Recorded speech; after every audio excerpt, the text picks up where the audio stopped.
Sir आज lab है ना? या लैब थी, लेकिन मैंने लेक्चर रखवा लिया था सर से के। ओके सर फिर लैब रह जाएगी हमारी। नहीं, मैंने सर से बात कर ली थी, वो कवर कर लेंगे बाद में, है ना। Okay actually okay sir. मुझे क्या अभी एक्स्ट्रा लेक्चर चाहिए, आपका सिलेबस कंप्लीट करवाना है, मुझे थोड़ा सा प्रेशर आया ऊपर से, दैट्स व्हाई। ओके अभी अपनी एक यूनिट कंप्लीट हुई है, अब सेकंड और थर्ड यूनिट एक साथ चल रही है। ये जो यूनिट जैसी कंप्लीट होगी ना, तो दोनों यूनिट एक साथ कंप्लीट हो जाएगी। तो ये जितनी जल्दी कंप्लीट हो जाए उतना अच्छा है। ठीक है, समझ में आ गया आपको? Yes sir. दैट्स व्हाई अभी शायद मुझे कल भी लेक्चर लेना होगा, और शायद परसों भी लेक्चर लेना होगा, 2 लेक्चर और लेने होंगे। तो इसी टाइम पे कल और परसों भी लेक्चर रहेगा आपका, है ना।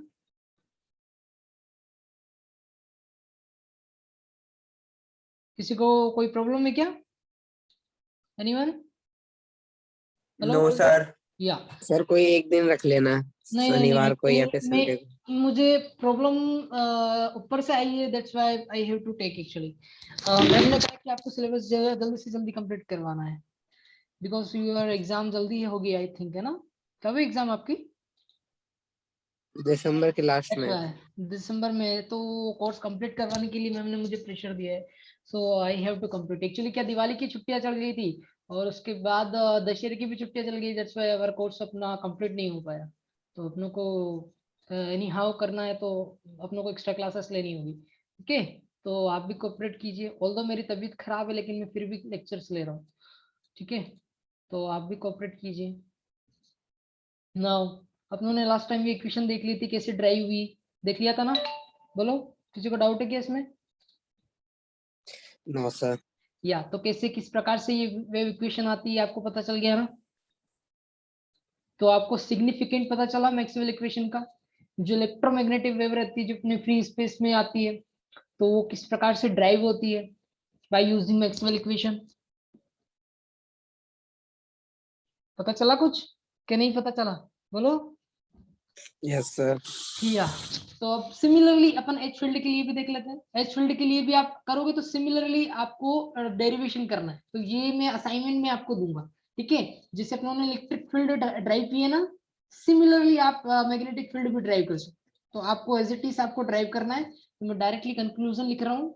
एक तो क्या हो जाएगी मैक्सवेल, जैसे डेल स्क्वायर ई एस थी, yes, del square E S, this is your wave equation, es is equal to gamma square es होती है। ठीक है, तो this is your wave equation for electric field. Similarly आप ये भी ड्राइव करना एच एस के लिए, यानी कि मैग्नेटिक फील्ड इंटेंसिटी के लिए H S is equal to gamma square H S. ठीक है, तो ये दोनों इक्वेशन है। अब यहाँ पे आपको एक चीज रहेगी, जैसे इलेक्ट्रिक फील्ड रहती थी, इलेक्ट्रिक फील्ड का डायरेक्शन कैसा रहता था, पता है ना।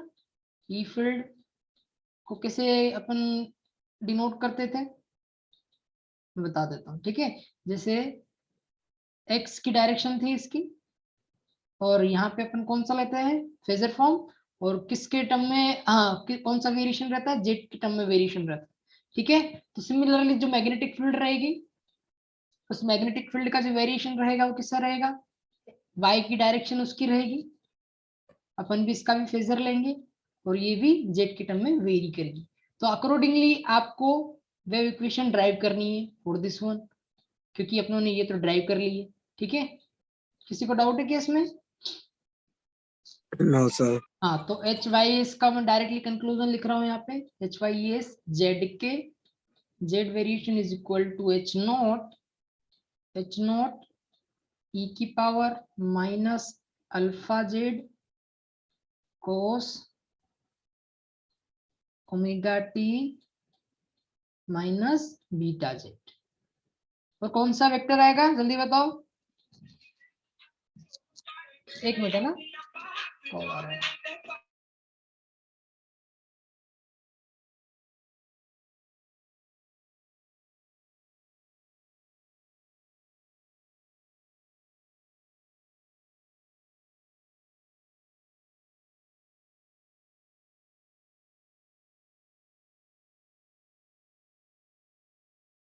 ओके, नाउ बताओ कौन सा वेक्टर लिखूं यहाँ पे। हेलो, कोई नहीं है क्या? किसी को नहीं पता? Yes sir. बताओ कौन सा वेक्टर लिखना चाहिए मुझे वहां पे? यूनिट वेक्टर कौन सा आएगा? सर ए के वाई। यस, तो बोलिए ना, एक वाई आएगा या एक वाई। तो दोनों वेव इक्वेशन सिमिलरली है। और इलेक्ट्रिक फील्ड के लिए अपनों ने कल ड्राइव कर लिया था। ये होती है X S Z E naught. बताओ क्या आगे क्या लिखूं मैं? E naught E naught E to the power minus alpha X. Alpha क्या है जल्दी बताओ? अल्फा, अच्छा अल्फा क्या है बताओ? कल ही बताया मैंने आपको, सबको ड्राइव भी किया था, अल्फा की वैल्यू भी बताई थी कितनी होती है। हाँ सर बताया था आपको, थोड़ा हाँ, याद नहीं आ रहा। बताओ क्या होता है अल्फा? ऐसे अगर आप करोगे तो इलेक्ट्रोमैग्नेटिक वेव तो पूरा भूल जाओगे यार। एनी हाउ यू आपको याद रखना है, अल्फा को बोलते हैं अटेन्यूएशन कांस्टेंट। क्या बोलते हैं? अटेन्यूएशन अच्छा यस कांस्टेंट। सर। ठीक है, attenuation constant. Anyone know what is the attenuation? बताओ, किसी को पता है अटेन्यूएशन क्या होता है? नहीं पता? ओके। अटेन्यूएशन का मतलब होता है जैसे आपका कोई वोल्टेज है, जैसे मैं एक वोल्टेज के टर्म में बता देता हूँ आपको, ठीक है? सबने पढ़ा है ना सर्किट थ्योरी? सर्किट थ्योरी में अटेन्यूएशन, अटेन्यूएटर पढ़ा होगा आपने, इस प्रकार के अटेन्यूएटर रहते थे, ठीक है? अरे बोलो। Yes sir. या तो इस प्रकार के अटेन्यूएटर रहते थे, है ना? यहाँ पे V1 देते थे, यहाँ पे V2 देते थे, ठीक है? और वोल्टेज कैलकुलेट करते थे कि V2 बराबर कितना आएगा, सम रेजिस्टेंस आएगा इनटू V1 के टर्म्स में आएगा, ठीक है? तो जो वोल्टेज अपनों ने दिया है, ग्रेटर जो वोल्टेज अपनों को मिल रहा है आउटसाइड आउटपुट में, वो V1 के प्रोपोर्शनल कितना है, वो उस फैक्टर के ऊपर डिपेंड करता था। किसके ऊपर? यहाँ आर इक्विवेलेंट लिख रहा हूँ, ठीक है? आर इक्विवेलेंट के फैक्टर के ऊपर डिपेंड करता था। तो आर इक्विवेलेंट का जो फैक्टर है वो क्या रहता है? अटेन्यूएटिंग फैक्टर भी हो सकता है और इंक्रीजिंग फैक्टर भी होता है। ऑल्दो अपन अटेन्यूएटर की बात करते हैं तो यहाँ पे जो वोल्टेज रहता है वो रिड्यूस हो जाता है। लाइकवाइज अगर इस रेजिस्टेंस का, इस सर्किट के रेजिस्टेंस की वैल्यू कैलकुलेट करें, इन केस अगर वो 0.01 आती है, ठीक है, 0.01 आती है, तो आर इक्विवेलेंट की वैल्यू कितनी हो जाएगी? 0.01, ठीक है? तो यहाँ पे रखोगे 0.01, यस, 0.01 इंटू V1 बराबर V2। इनकेस अगर अपनों ने यहाँ पे 5 वोल्ट दिया है, तो अब यहाँ पे कितना वोल्टेज मिलेगा जल्दी बताओ आउटपुट में? कौन, किसी को नहीं पता? मल्टीप्लाई करो इंटू 5, कितना हो जाएगा ये? 0.05। बोलो यस और no? Yes sir yes sir. Yes, 0.05। इसका मतलब क्या है? जो आपने वोल्टेज प्रोड्यूस किया था वो कितना वोल्ट का था? 5 वोल्ट का, ठीक है? ये 5 वोल्ट की वेव आपने दी थी, लेकिन आपको कितना आउटपुट में मिल रहा है? बहुत ही कम मिल रहा है, 0.05 वोल्ट, 0.05 वोल्ट। तो इसका मतलब क्या है? तो ये जो आर इक्विवेलेंट है वो क्या? अटेन्यूएटिंग फैक्टर है। समझ में आ रहा है आपको? क्या यस बोलो? सर। तो इसका मतलब ये अटेन्यूएटिंग फैक्टर है। तो सिमिलरली जिस प्रकार से अटेन्यूएशन अपन सर्किट थ्योरी में यूज करते हैं, वैसे ही अटेन्यूएशन फील्ड थ्योरी में भी अपन यूज करते हैं। तो ये जो अटेन्यूएशन फैक्टर होता है वो क्या करता है? वेव को, अब यहाँ पे अपनों ने डीसी वोल्टेज लिया था, ठीक है? अब यहाँ पे एसी वोल्टेज ले लेते हैं, ठीक है? एसी वोल्टेज में क्या है? साइनोसॉइडल वेव है। अब ये साइनोसॉइडल जो वेव है सस्टेन है, इसका कोई अटेन्यूएशन नहीं है, ये जा रही है इंफिनिटी तक जा रही है, ठीक है? कहाँ तक जा रही है? इंफिनिटी तक जा रही है। लेकिन जैसे ही अपनों ने अटेन्यूएशन फैक्टर को इंट्रोड्यूस किया है, ई की पावर माइनस अल्फा जेड, ये अल्फा जेड को जैसे ही अपनों ने इंट्रोड्यूस कर दिया ना, तो वो क्या करेगा? अपना ग्राफ प्लॉट करवाएगा। देखो इसका ग्राफ कैसा रहता है? ऐसा ग्राफ रहता है ना, है ना? Yes sir. या तो यहाँ पे जेड के रिस्पेक्ट में है, और यहाँ पे ये भी जो वेव है अपनी जेड के रिस्पेक्ट में, कौन सी वेव है? कॉस ओमेगा टी वाली। तो मैं डायरेक्टली टी बराबर 0 पे प्लॉट कर रहा हूँ इसको, ठीक है? तो लेट्स सी, एक मिनट है ना, तो ये क्या हो जाएगा? This is your cos omega T, ये बीटा जेड वाली जो वेव है। अब देखो यहाँ पे इन दोनों का मल्टीप्लाई हो जाएगा, cos omega cos beta Z में टी बराबर 0 वाले 0 पे ले रहा हूँ ना, बीटा जेड। अब इसको प्लॉट करोगे तो ये तो इसका तो प्लॉट तो ये हो जाएगा, और इसका प्लॉट ये हो जाएगा। अब देखो आपकी वेव क्या है? ई रिजल्टेंट वेव क्या है? इन दोनों का प्रोडक्ट है, ई की पावर अल्फा जेड और कोस ओमेगा टी बीटा जेड का, है कि नहीं? जल्दी बताओ। Yes sir. अब देखो इन दोनों को मल्टीप्लीकेशन करोगे तो क्या हो जाएगा, अब रिजल्टेंट जो वेव आएगी वो कैसी रहेगी, इस प्रकार से धीरे धीरे धीरे धीरे धीरे वो क्या करेगी, अटेन्यूएट करेगी इन टर्म्स ऑफ ई की पावर अल्फा। तो ये आप देखो इसका ग्राफ इस प्रकार से ही है, एक्चुअली दिख रहा है। तो this is your alpha Z cos beta Z. ये मैंने जो प्लॉट किया है ना, टी को एज्यूम किया है मैंने 0 पे, that's why omega T term वाली जो टर्म है वो वेनिश हो गई। ठीक है, समझ में आया ये ग्राफ। तो ये किसका रिजल्टेंट यूर जो फील्ड है उसका ग्राफ है। अरे क्लियर है। तो ये जो अटेन्यूएशन Yes, फैक्टर है, sir. ये अटेन्यूएशन फैक्टर में जैसे ही नेगेटिव साइन इंट्रोड्यूस होता है तो यहाँ पे जैसे ये नेगेटिव साइन क्या करता है, वेव को अटेन्यूएट करता है। इस प्रकार धीरे धीरे धीरे धीरे वेव क्या होती जाती है, जैसे जैसे चलती है ना जेड डायरेक्शन में, तो जेड डायरेक्शन में चलते चलते वो वेव अटेन्यूएट होती जाती है। समझ में आ रहा है। Yes, sir. या अगर सर इनकेस, ऐसे इंक्रीज भी करेगी क्या? नहीं हाँ, अगर इनकेस यहाँ पे प्लस साइन होता तो इंक्रीज होती। यस, क्यों, क्योंकि जो ग्राफ बनता वो कैसा बनता है, ऐसा बनता ई की पावर अल्फा जेड, ई की पावर अल्फा जेड का। तो फिर मल्टीप्लिकेशन करते हैं तो वेव जो बनती है वो कैसी बनती है, इस प्रकार से धीरे धीरे धीरे धीरे धीरे इंक्रीज होती जाती। समझ में आ गया आपको। Yes sir. लेकिन अपन कौन सी वेव पढ़ रहे हैं, फॉरवर्ड वेव, और कौन सी टर्म पढ़ रहे हैं, की power alpha Z. That's why we have to use this convention rather than this. ठीक है, तो समझ में आ गया ना वेव किस प्रकार से अटेन्यूएट यस होती है। सर। अब मैं इसकी स्टैंडर्ड डेफिनेशन है वो आपको बाद में बताऊंगा जब हम पढ़ेंगे स्किन डेप्थ। ठीक है, स्किन डेप्थ का कंसेप्ट जब पढ़ेंगे ना तब इसको और क्लियरिटी से बता दूंगा मैं, है ना। तो ई की पावर माइनस अल्फा जेड वाली टर्म जो इंट्रोड्यूस हुई ना, वो क्या करती है, आपकी जो वेव को इस प्रकार से अटेन्यूएट करती जाती है। और इन केस अगर केवल अल्फा अटेन्यूएशन 0 है, अटेन्यूएशन कितना है 0 है, तो ई की पावर माइनस अल्फा जेड कितना हो जाएगा, जल्दी बताओ, 1। 1। दैट्स व्हाई, तो जैसे ही 1 होगा तो अब जो फील्ड रहेगी वो फील्ड कितनी हो जाएगी, ई फील्ड कितनी हो जाएगी, E naught cos omega T minus beta Z, yes और नो, इनटू एक apex. Yes sir. That's all. Similarly H field भी ऐसी रहेगी, एच फील्ड भी रहेगी वो एच नॉट रहेगी, और ये टर्म पूरी रहेगी और एक पाई हो जाएगी। यहाँ पे ई की पावर अल्फा जेड वाला फैक्टर क्या हो जाएगा, वेनिश हो जाएगा, यानी कि 1 हो जाएगा। तो इसका मतलब जो अब इसको प्लॉट करोगे तो वो डायरेक्टली टी बराबर 0 पे कैसा प्लॉट आएगा, इसका ऐसा प्लॉट आएगा। समझ में आ गया आपको, सस्टेन यस सर। आ गया ना समझ में, दोनों में अंतर क्या है। तो वेव, अब यह देखो, ये जो वेव है ये जिसका जो उन्होंने प्लॉट किया है ये कौन से मीडियम में है, कौन बता सकता है कौन सा मीडियम होगा ये जिसमें ये वेव चलेगी, बताओ, लॉसलेस की लॉसी,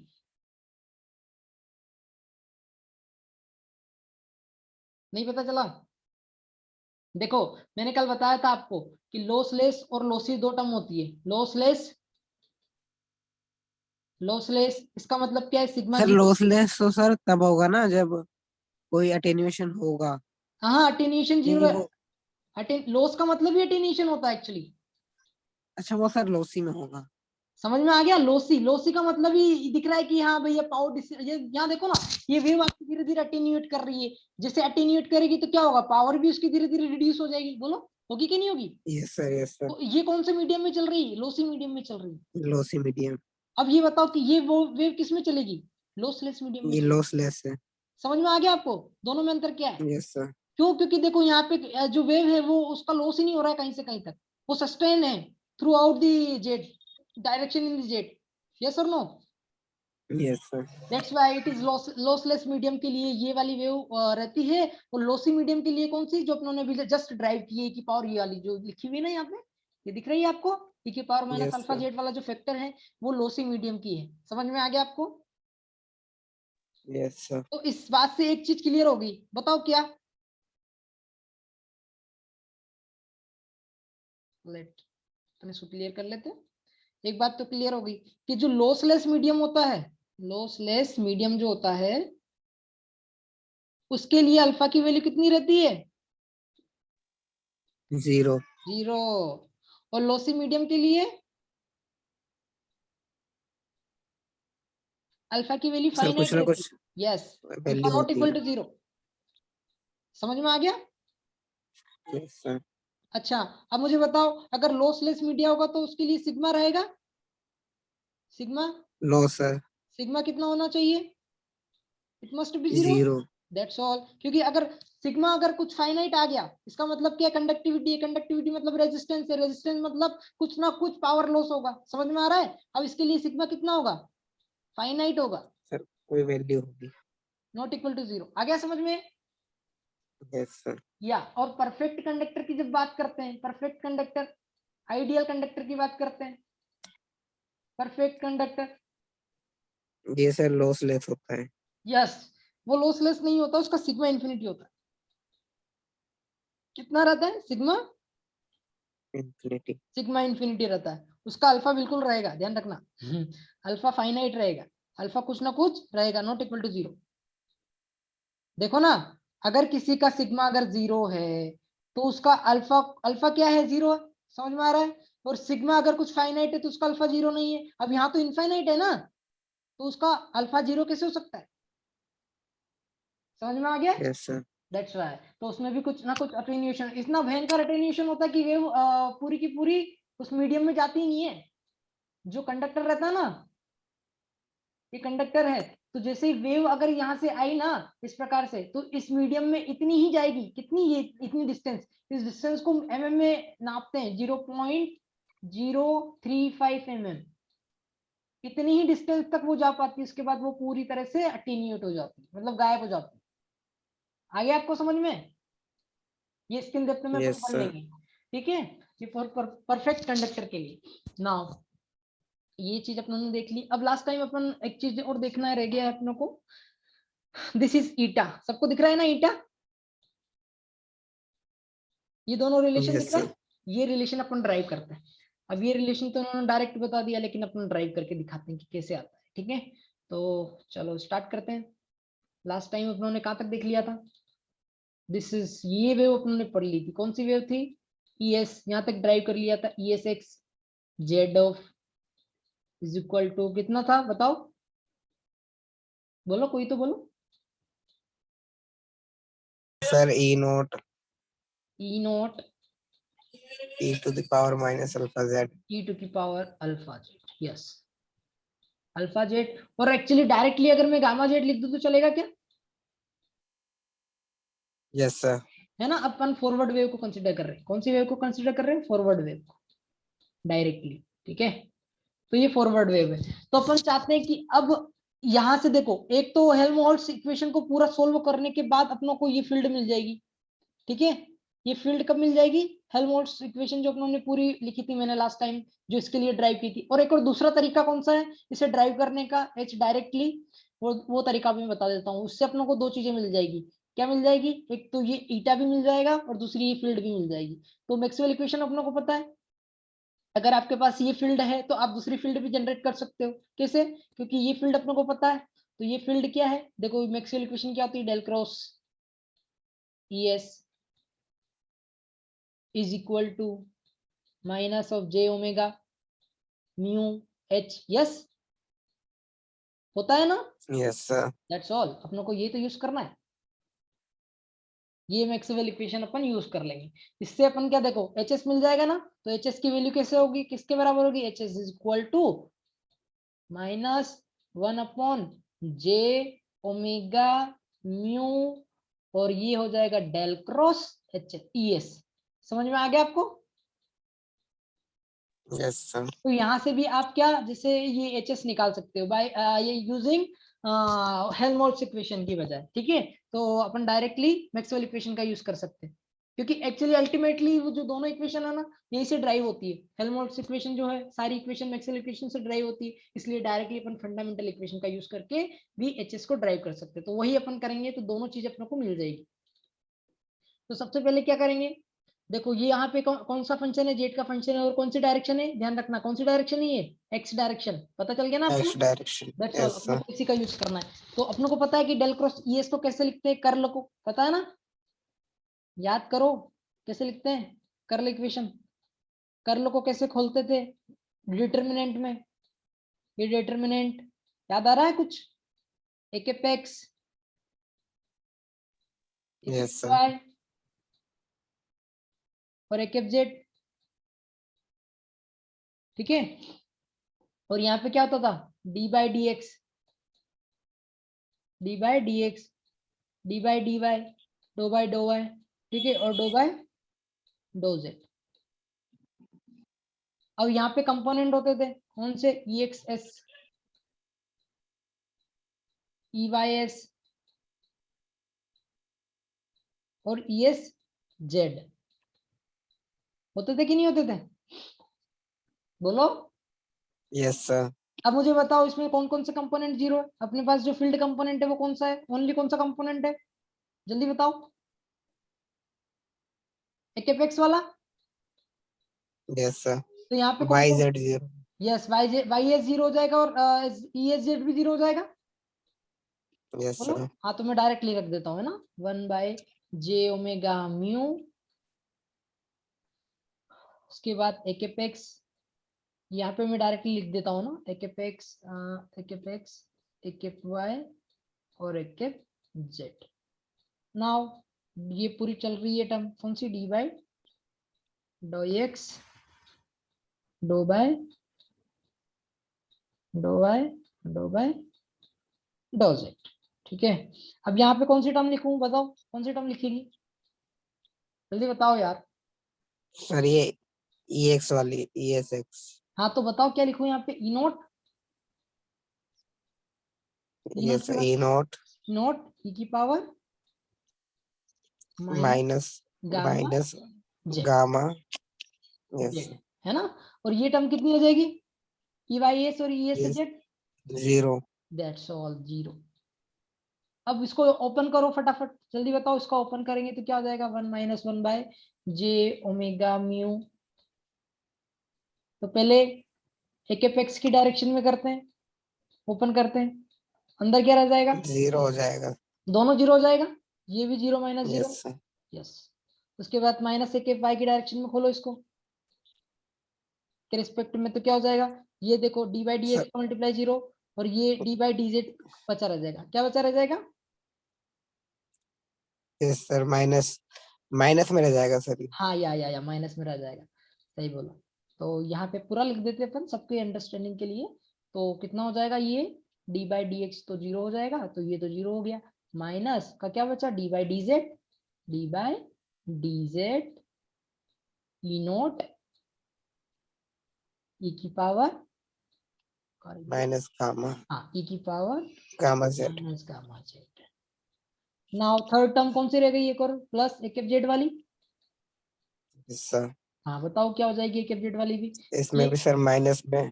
एक तो जीरो हो जाएगी D by D x into zero, yes sir. दूसरा क्या बचेगा, ये डी बाई डी वाई, अच्छा यहाँ पे डेल फंक्शन है बाय वाई डी का, वाई। यहाँ फंक्शन है क्या वाई का, देखो जेड या तो फंक्शन है ही नहीं ना, डी बाई डी वाई बराबर ये फंक्शन ही नहीं है ना। एक्चुअली नो मैं ये सर। बताना चाह रहा हूँ, डी बाई डी वाई को अगर मल्टीप्लाई भी करेंगे, ई नोट ई की पावर माइनस गामा जेड, तो देखो ये तो फंक्शन है किसका, जेड का, और अपन पार्शियल डिफरेंशिएशन परफॉर्म कर रहे हैं, तो ये चीज क्या हो जाएगी इसके लिए, वाई के रिस्पेक्ट में कांस्टेंट, कांस्टेंट का डिफरेंशिएशन कितना होता है, 0। That's why zero. समझ में आ गया आपको। Yes sir. नाउ तो अब ये टर्म बची, अब देखो ये टर्म और इस टर्म को भी प्लस कर दूं, minus minus become plus, yes sir. ये तो अब ये टर्म भी जीरो, ये टर्म भी जीरो, तो अब बचा हुआ क्या लिख दूं मैं यहाँ पे, H of S is equal to minus of J omega mu, J omega mu एक एफ वाई, देखो इसमें डायरेक्शन डायरेक्टली आ गई, एक्चुअली अपनों को लाने के लिए मेहनत नहीं करनी पड़ी। अब यहाँ पे देखो ई नोट और इसी के डिफरेंशिएशन परफॉर्म करना है, तो कितना हो जाएगा, डायरेक्ट डिफरेंशिएशन बोल दो इसका, कितना होगा बताओ,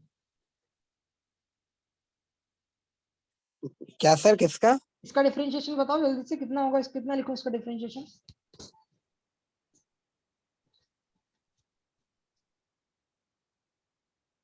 नहीं पता, हेलो किसी को नहीं पता, एनीवन, वो सर पावर सेल इसकी पहले आ जाएगी ना। हाँ इसका डिफरेंशिएशन बताओ ना मुझे, कितना होगा, ई नोट तो देखो कांस्टेंट है तो बाहर निकल जाएगा, तो सर 1/। डीजेड बाय केवल इसका डिफरेंशिएशन रह गया, e की पावर माइनस गामा जेड का। ठीक है, अब बताओ e की पावर माइनस गामा जेड का डिफरेंशिएशन कितना होता है? सर e की पावर में तो सर log में आएगा ना। अरे नहीं यार, याद है तुमने डिफरेंशिएशन पढ़ा e की पावर x का डिफरेंशिएशन क्या होता है, d बाई डी एक्स कितना होता था? e की पावर का तो हमेशा e की पावर x ही रहता था, और किसका करते थे फिर डिफरेंशिएशन करते थे चेन रूल के थ्रू ax का। यस सर, फिर उसका सिर्फ x आ जाता था। हाँ फिर x a आता था ना, x का डिफरेंशिएशन तो 1 हो जाएगा, a रह जाएगा। यस सर, यस, तो क्या बता e की power x। Yes, yes sir, yes तो बताओ इसी प्रकार यहाँ पे डिफरेंशिएशन कितना हो जाएगा? सर e की पावर माइनस गामा, यस उससे पहले। यस यस यस, मैं डायरेक्ट लिख दूं अब? यस सर, या मैं वही तो पूछ रहा हूँ आपसे, तो यहाँ पे भी डायरेक्ट लिख देता हूँ मैं। e की पावर माइनस गामा जेड का तो e की पावर माइनस गामा जेड रहेगा, और माइनस गामा आ जाएगा बस।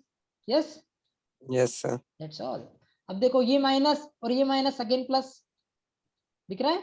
अगेन प्लस कर देता हूँ, यस सर, तो यहाँ पे कितना रह गया, ये कितना आया? ई नोट को अब आगे लिख रहा हूँ, ई naught upon J omega mu. ठीक है, और ये कितना हो गया आपका e की पावर माइनस गामा जेड, और यहाँ पे जो गामा चल रहा है दिस, एक्चुअली मैं थोड़ा सा इसको इधर लिख देता हूँ ताकि गामा सही रह जाएगा। ठीक है, तो ये हो जाएगा आपका ई नॉट, और ये हो जाएगा आपका गामा, और यहाँ पे क्या चल रहा है, एक वाई। ठीक है, आ गया समझ में? यस सर, या तो अब एच एस फील्ड कैसी दिख रही है आपको? H S is equal to gamma upon J omega mu E naught E की पावर माइनस गामा जेड एक के पावर। अब देखो यहाँ को अपनों को क्या, जैसे अपनों ने ई नोट लिखा था याद है सबको, उसी प्रकार से ये टर्म जो क्या है, ये पूरी टर्म सर क्या ये एक कहलाएगी? जेड है ना, एक जेड है, एक वाई है। सॉरी सॉरी वाई है, सॉरी सॉरी प्रिंटिंग मिस्टेक हो गई, सॉरी है ना। थैंक यू याद दिलाने के लिए, थैंक यू। ओके, तो यहाँ पे ये वाली जो टर्म है, ये टर्म कौन सी है बताओ जल्दी, क्या होगी ये टर्म? देखो जैसे ई की पावर अपनों ने किया था ना ई में, यहाँ पे इस ई फील्ड लिखी थी तब यहाँ पे ई नोट लिख दिया था ए को, याद आ रहा है कुछ, बी को या ए यस को? सर, ठीक है, तो उसी प्रकार से ये वाली ये तो देखो ये कांस्टेंट है, ये कांस्टेंट है, तो इनकी तो ये तो दोनों यूनिट लेस है, और ये इसी की यूनिट रहेगी, तो ये यही कांस्टेंट जो रहेगा, इस कांस्टेंट को अपन रिप्लेस कर सकते हैं ना अब एच नोट से। यस सर, तो एच एस बराबर कितना लिख सकता हूँ मैं directly, H S is equal to H naught H naught E की power minus E to the gamma power minus R Z gamma Z gamma Z एक वाई। गामा क्या है बताओ ना वाई। सबको, बताओ क्या है गामा? सर ये वो है, प्रोपोगेशन बताया था कांस्टेंट, आपने। प्रोपोगेशन कांस्टेंट, अच्छा, याद आ रहा है? Yes sir, yes. यस, जी प्रोपोगेशन सर, कांस्टेंट। यस, तो आपको ये सारी टर्मिनोलॉजी याद करना है, इसमें थोड़ा सा टाइम लगेगा, बस आपको प्रैक्टिस करनी पड़ेगी एनी हाउ। ठीक है, तो ये हो जाएगा एच नोट ई की पावर माइनस गामा जेड ई की पावर ए के पाई। देखो अपनों ने जो फील्ड एज्यूम करी थी वो ई फील्ड कौन सी थी, सिमिलर थी, E S is equal to H naught sorry E naught E की power minus gamma Z A के एक्स, याद आ गया जो अपनों ने लिया यस था? सर, सॉरी ए के एक्स है ना, ये के एक्स है।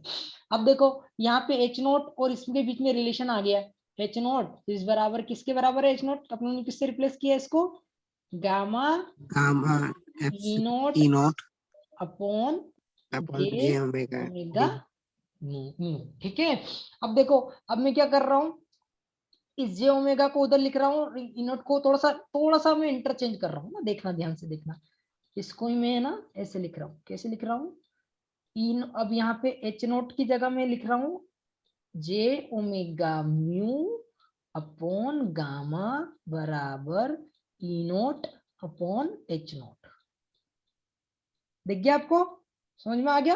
यस सर, कुछ नहीं किया मैंने, एच नोट को इधर लिख लिया और इसको ऊपर लिख दिया और इसको बटे में डाल दिया। ठीक है, अब देखो ये जो क्वांटिटी है ना, ये क्वांटिटी क्या कहलाती है, ईटा, इसे बोलते हैं ईटा, इंट्रिंसिक इम्पीडेंस ऑफ मीडियम।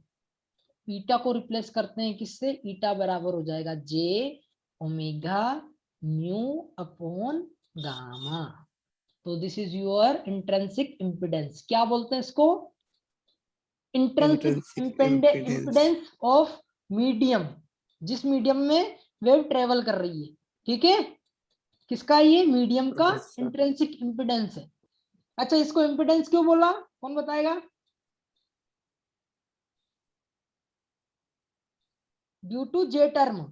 दिख रहा है, गामा में भी एक जे टर्म Yes. रहती है अंदर, और ये क्योंकि ये भी कॉम्प्लेक्स क्वांटिटी और ये भी complex quantity, that's why we are saying it is impedance, intrinsic impedance of medium. ये आपको याद रखना है, this is very important parameter after mu epsilon sigma. अब आता है एक और parameter eta. Eta is very important for defining any medium again. Clear हो गया? Yes, sir. This is very important quantity. इसके ऊपर बहुत सारे क्वेश्चंस बनते हैं, आपके गेट में भी बहुत सारे क्वेश्चन बनते हैं, और आपकी आरजीपीयू भी जो आपकी यूनिवर्सिटी वो भी पूछेगी। ठीक है, तो वेरी इंपॉर्टेंट पैरामीटर है ये, इसमें से क्वेश्चन आएगा ही आएगा। Eta equal to J omega mu by gamma. ठीक है, तो this is very important quantity. तो ये किसका रिलेशन होता है? ये डायरेक्टली मैं लिख दूं यहाँ पे भी ईटा। Yes, sir. तो ये होता है, आप समझ में आ गया आपको? अब देखो एक एनालॉजी बता रहा हूँ, आपने ओम्स लॉ पढ़ा है ना? Yes, sir. ओम्स लॉ बराबर क्या होता है? V अपॉन I बराबर R। याद आ रहा है? Yes, sir. अब देखो, हमेशा ध्यान रखना, आपको पता है इलेक्ट्रिक फील्ड इंटेंसिटी किसको डिनोट करती थी? वोल्टेज को। सर्किट थ्योरी और फील्ड थ्योरी को मैं एनालॉजियस कर रहा हूँ, मतलब मिला के देख रहा हूँ। और करंट किसको रिप्रेजेंट कर रहा था? आई को, एच नोट को। याद है ना, अपनों ने जो फील्ड जनरेट करी थी, आइडियल करंट फ्लो करवाया था, ये एलिमेंट लिया था, और उसके कारण जो मैग्नेटिक फील्ड इंड्यूस हुई थी, याद है ना? कुछ आ रहा है याद? Yes, sir. तो वो किसको डिनोट करता था? आई एच को डिनोट करता है। और जो इलेक्ट्रिक फील्ड है रहती है, उस इलेक्ट्रिक फील्ड को अपन किसके टर्म में लिखते थे? वोल्टेज के टर्म में लिखते थे। याद आ रहा है कुछ? Yes, sir. हाँ, तो ये दोनों ही एनालॉजीज। और जो ईटा है, इंट्रिंसिक इम्पीडेंस है, वो किसको रिप्रेजेंट करता है? यहाँ पे रेजिस्टेंस। इसको जेड भी बोल सकते अच्छा, हो। okay, sir. ठीक है, तो आपको ऐसे भी याद रख सकते हो, V बराबर आई आर यूज करो, या फिर ईटा not H not into eta use करो, बात बराबर ही पड़ती है। समझ में आ गया? तो ये किसके लिए? सर्किट एलिमेंट के लिए। सर्किट एलिमेंट जो अपन सर्किट थ्योरी में पढ़ते हैं। और ये किसके लिए है? फील्ड थ्योरी, जो अपन पढ़ रहे हैं अभी। This is your field theory के लिए। क्लियर हो गया आपको दोनों में अंतर? Yes, sir. It is very analogous, मतलब बहुत ही सिमिलरिटीज है इन दोनों में। बस कुछ नहीं है, थोड़े से रिलेशन से, जिस रिलेशन से अपन ये क्वांटिटी को इस क्वांटिटी में चेंज कर सकते हैं। नाउ अब मैं थोड़ा सा और फर्दर ईटा को और अच्छी तरीके से दिखा देता हूँ, है ना? तो ईटा बराबर उन्होंने क्या ट्राई किया है, जल्दी बताओ? J omega mu Upon upon R. Gamma. अब गामा बराबर बताओ क्या होता था? एक बड़ी सी क्वांटिटी होती थी सर, ये बहुत बड़ा सा था सर। हाँ, जे omega mu sigma plus J omega epsilon. Sir W भी तो था सर बाहर, वो W उसमें अल्फा में आता था है, शायद। अल्फा में आता है और बीटा में आता अच्छा है जी सर। है ना? तो ये एक्चुअली आपको सारे फॉर्मूले याद रखने हैं। ओके, तो अब पता चल गया ना ये गामा इसके बराबर। अब यहाँ पे पुट करो, देखो इसको जल्दी से पुट करो। तो जे ओमेगा म्यू अपॉन कितना लिख दूं? पूरा लिख दूं यहाँ पे? Yes sir. J omega mu into sigma plus J omega epsilon. ठीक है, अब यहाँ पे मुझे बताओ, देखो ये क्वांटिटी और ये क्वांटिटी को मैं कैसे लिख सकता हूँ? याद है ना, आपने पढ़ा है किसी जैसे मैंने 2 लिखा रहता है, ये 2 लिख दिया, तो 2 को मैं ऐसे √2 लिख सकता हूँ ना, √2 मल्टीप्लाई √2। बोलो। Yes sir. तो सिमिलरली यस। जे ओमेगा म्यू है ना, उसको भी मैं ऐसे लिख सकता हूँ, √ जे omega mu J omega mu. समझ में आ गया? Yes sir. या तो अब देखो क्या होता है, इसको थोड़ा सोल्व करो। ईटा इज इक्वल टू, ये इसको मैं डायरेक्टली लिख रहा हूँ, जे ओमेगा म्यू √ऑफ जे ओमेगा म्यू। और देखो आपको पता है ना कि √ में ए और बी टर्म रहती है, तो उसको अलग अलग कर सकते हो, √of A √of B. Yes, this is the property. Yes sir. ठीक है, तो सिमिलरली मैं अलग अलग कर रहा हूँ इसको, जे ओमेगा म्यू और √ sigma plus J omega epsilon. ठीक है, अब देखो ये टर्म तो कट गई ना। Yes sir. ओके, कटने के बाद क्या बचा रह गया, ईटा इज इक्वल टू, अब देखो अंडर रूट जे ओमेगा। पूरा लिख दो ना, अब तो अंडर रूट एक जैसा है ना, क्योंकि दोनों अंडर रूट यस दो। सर। यस, तो J omega mu upon sigma plus J J omega epsilon. This is very important formula, अभी तक का सबसे इंपॉर्टेंट फॉर्मूला, इसके ऊपर बहुत सारे क्वेश्चन बनते हैं, ठीक है। तो ये आपको याद रखना है। इसकी यूनिट क्या होगी जल्दी बताओ, मैंने बताया था v by I is equal to R, में आर की यूनिट क्या होती है, जल्दी बोलो। आर की तो सर रो होती है ना सर अरे इसमें। आर रेजिस्टेंस की यूनिट क्या होती है, ओम। यस, ओम को ऐसे रिप्रेजेंट करते हैं, दैट्स व्हाई मैंने बताया कि एनालॉजी से, इसलिए इसकी यूनिट भी कितनी है, ओम है। ओम अच्छा। समझ में आ गया। Yes sir. तो ये बहुत इंपॉर्टेंट पैरामीटर है। अब यहाँ पे अपन देख लेते हैं इसको बुक में भी, ठीक है। तो H naught is equal to E naught upon eta होता है। हाँ, eta is a complex quantity, अब दिख गया ना कॉम्प्लेक्स क्वांटिटी क्यों है, देखो यहाँ पे भी जे है और यहाँ पे भी जे है, दिख रहा है आपको, दो जगह जे है, यस सर। इसीलिए कॉम्प्लेक्स क्वांटिटी है। तो अब यहाँ पे known as an intrinsic impedance in ohms, क्या लिखा हुआ है, यूनिट क्या है, in ohms of the medium, किसी भी मीडियम, जैसे ऑयल हो गया, वाटर हो गया, फ्री स्पेस हो गया। अब फ्री स्पेस के लिए अपन अलग से ड्राइव करेंगे कि फ्री स्पेस के लिए कैसा रहता है, ठीक है। और it can be followed by the following step taken an example, जो भी इन्होंने एग्जांपल इन्होंने लिया है उसमें इन्होंने बता दिया, ठीक है। तो यहाँ आप ये भी देख सकते हो कि जो वेव रहती है जेड डायरेक्शन में जा रही है, और ये इलेक्ट्रिक फील्ड को डिनोट कर रहा है, क्योंकि एक्स डायरेक्शन दिख रही है ना सबको, एक्स डायरेक्शन। Yes sir. जैसे एक्स डायरेक्शन आई तो आपको पता चल गया इलेक्ट्रिक फील्ड यहाँ लिखा होगी, electric field with X component only travelling in the plus Z direction at the time T is equal to 0 and T बराबर डेल्टा टी। टी मतलब जब 0 था और दूसरा टाइम इन्होंने ले लिया कौन सा, डेल्टा टी। तो arrow indicate the instantaneous value of electric field. This, ये एरर दिख रही है ना आपको सबको, एरो दिख रही है ना, ये डिफरेंट टाइम इंस्टेंट पे वैल्यू ली गई है, क्लियर है सबको। यानी कि t बराबर 1, t बराबर 2, t बराबर 3, ऐसे। जैसे यहाँ पे t बराबर 0 पे लिया है ना, तो ये दिख रही है कंटिन्यूस वेव, यस सर। या तो ये पूरी आपकी इलेक्ट्रोमैग्नेटिक वेव है। और यहाँ एज वेल, जैसे यहाँ पे ये ई फील्ड है ना, एज वेल एज यहाँ पे एच फील्ड भी है जो ऐसी दिखती है, ठीक है। तो मैं बता देता हूँ एक बार आपको फिर से,